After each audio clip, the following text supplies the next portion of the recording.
एक बार एक भिखारी अपने जीवन से परेशान हो चुका था, क्योंकि उसे अपने जीवन को चलाने के लिए भीख मांगना पड़ता था। उसे हर एक चीज़ के लिए भीख मांगना पड़ता था।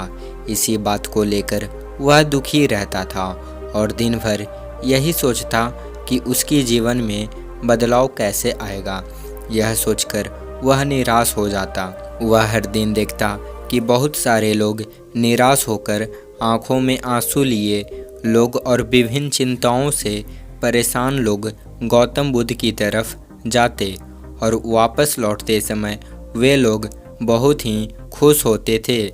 वह भिखारी यह नहीं समझ पा रहा था कि गौतम बुद्ध उनके साथ ऐसा क्या करते थे कि वे बेहद खुश हो जाते थे।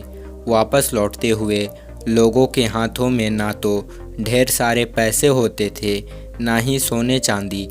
तो फिर ऐसा क्या होता था कि लोग बुद्ध के पास लौटते वक्त इतना खुश होते थे।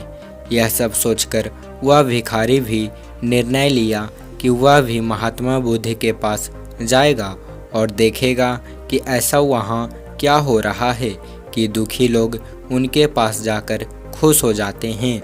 वह बुद्ध से मिलने के लिए उनके पास चल पड़ा। जहाँ बुद्ध मौजूद थे वहाँ बहुत लंबी कतार लगी हुई थी, तो वह भिखारी भी कतार में लग गया। कतार में लगकर वह अपनी बारी का इंतज़ार करने लगा।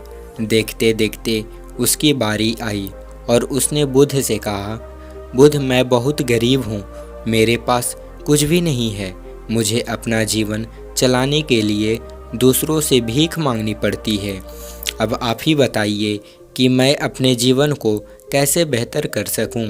यह सब सुनकर बुद्ध ने कहा, तुम गरीब नहीं हो, तुम्हें ऐसा लगता है क्योंकि आज तक कभी तुमने किसी के लिए कुछ भी नहीं किया, ना ही तुमने कभी किसी को दान दिया, ना ही तुमने दूसरों के लिए कुछ किया। यह सब सुनकर भिखारी के मन में एक आकांक्षा जाग उठी। अपनी आकांक्षा को दूर करने के लिए भिखारी ने पूछा, मैं तो एक भिखारी हूँ, मैं लोगों को दान कैसे दे सकता हूँ और कैसे लोगों की सहायता कर सकता हूँ। मुझे तो खुद अपना जीवन चलाने के लिए दूसरों से मांगना पड़ता है। यह सब सुनने के बाद गौतम बुद्ध थोड़ी देर चुप रहे, फिर उसे बोले, तुम्हारे पास हाथ है जिससे तुम लोगों की सेवा में लगा सकते हो और दूसरे का भला कर सकते हो। इसके अलावा तुम्हारे पास मुंह है जिससे तुम लोगों से अच्छी अच्छी बातें कर सकते हो और दूसरों का हौसला बढ़ा सकते हो। यह सब करके भी तुम दूसरों की सहायता कर सकते हो। ज़रूरी नहीं कि दान सिर्फ पैसे से किया जाए। हम चाहें तो हम शिक्षा का भी दान कर सकते हैं, चाहे तो अन्न का भी दान कर सकते हैं। ऊपर वालों ने अगर किसी को पूर्णतः अच्छा शरीर दिया है तो वह गरीब नहीं, वह बस दिमाग से गरीब है। उसे इस विचार से हटकर दूसरों की सेवा में लगाना चाहिए। बुद्ध की यह सब बातें सुन लेने के बाद वह भिखारी बहुत ही ज़्यादा खुश हो गया और उसका मन अब संतुष्ट था।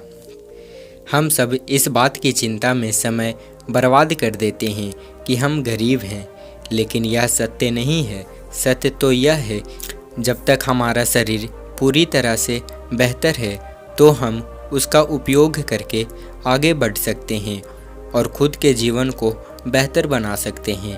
अगर कोई व्यक्ति सिर्फ अपने गरीबी पर ध्यान दे और उसे बदलने की कोशिश ना करे तो वह मूर्ख है। इसके अलावा हमें इस कहानी से यह भी सीख मिलती है कि दान सिर्फ धन का नहीं, शिक्षा, भोजन, अच्छे विचार आदि का भी किया जाना ज़रूरी है। अगर आपके पास धन नहीं है तो आप शिक्षा का दान कर सकते हैं, या फिर आप दूसरों के लिए अच्छे विचारों का भी दान कर सकते हैं। इससे समाज बेहतर होता है।